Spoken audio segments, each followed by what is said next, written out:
गुजरात विधानसभा चुनाव होने जा रहे हैं तो सवाल यही खड़ा हो रहा है, क्या भारतीय जनता पार्टी की विदाई अब तय हो चुकी है? देश के प्रधानमंत्री नरेंद्र मोदी जब जनसभा करने जा रहे हैं तो कुर्सियां खाली क्यों रह जा रही है? और सवाल ये भी है, क्या प्रधानमंत्री मोदी की लोकप्रियता लगातार घटती जा रही है और इसका खामियाजा बीजेपी को गुजरात चुनाव में भुगतना पड़ेगा? पूरी जानकारी विस्तार से आगे मैं आपको बताऊंगा। नमस्कार, मेरा नाम है नवीन कुमार नंदन और आप देख रहे हैं नेशनल दस्तक। साल 2017 में गुजरात में विधानसभा चुनाव हुए थे।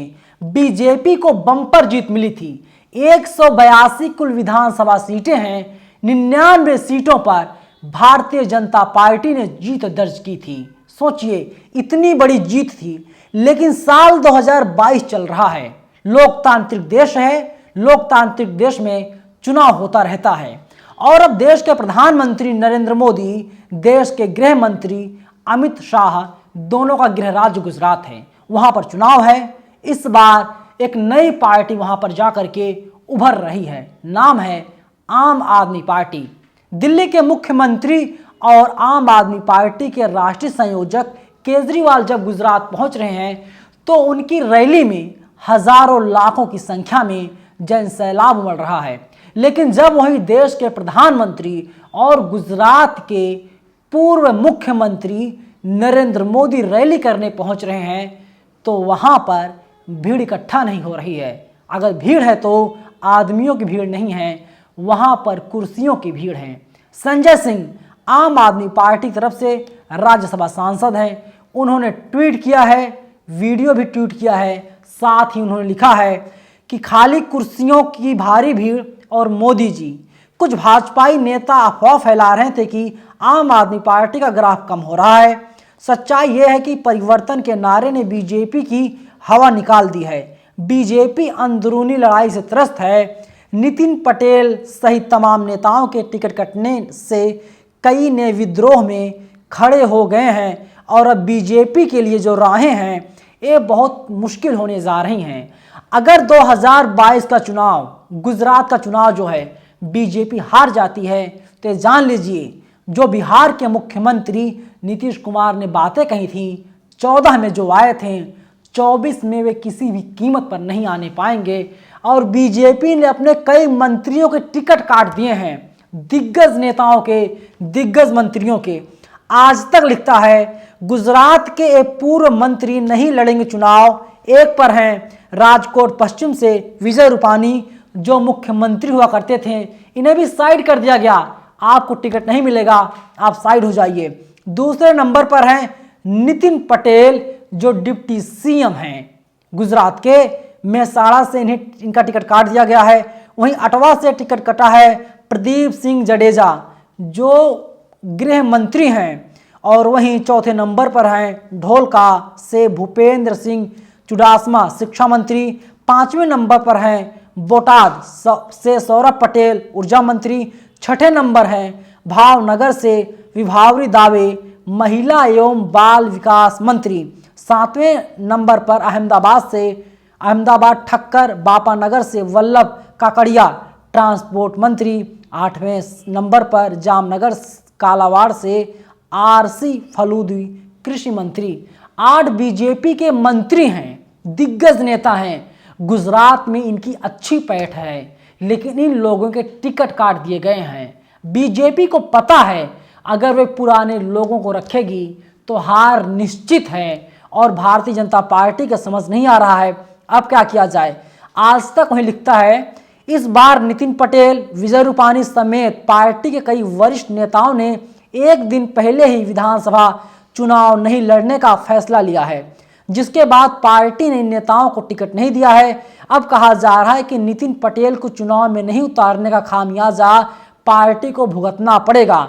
स्थानीय लोगों का कहना है कि नितिन पटेल ने खुद मैदान नहीं छोड़ा है, बल्कि कहने पर चुनाव न लड़ने का फैसला उन्होंने लिया होगा। बीजेपी नेता चिराग भगत कहते हैं कि नितिन भाई पटेल ने मेहसाणा के लिए बहुत काम किया है। यहाँ पर 7 सीटें जीतने के लिए पार्टी को उनके सहयोग की जरूरत है। उनके बिना पार्टी नहीं जीत पाएगी। बीजेपी की हार बीजेपी के नेता बीजेपी के द्वारा ही सुनिश्चित किया जा रहा है और भारतीय जनता पार्टी परेशान है। साम दाम दंड भेद सब कुछ अपना रही है। लेकिन दोबारा से आप वीडियो देखिए, जिस वीडियो को संजय सिंह ने ट्वीट किया है।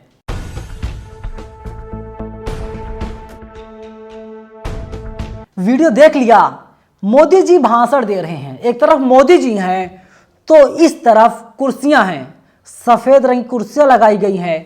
गुजराती नहीं पहुंच रहे हैं। जब आप सूरत जाएंगे, अहमदाबाद जाएंगे, जामनगर जाएंगे, तमाम ऐसे क्षेत्र हैं गुजरात के, वहां पर जाएंगे तो लोगों में काफ़ी आक्रोश है, लोग गुस्से में हैं और प्रधानमंत्री मोदी से कह रहे हैं, मोदी जी आपने जो कहा था आपने उसे नहीं किया। अभी कुछ दिनों पहले एक मामला सामने आया था, मोरबी हादसा, सैकड़ों की जानें चली गई थीं और बीजेपी असली गुनाहगार को आखिरी वक्त तक बचाती रही। और वैसे भी आम आदमी पार्टी कह रही है ये जो पिछली दीपावली बीती है भारतीय जनता पार्टी की आखिरी दीपावली थी, अब गद्दी छोड़ने का समय आ गया है।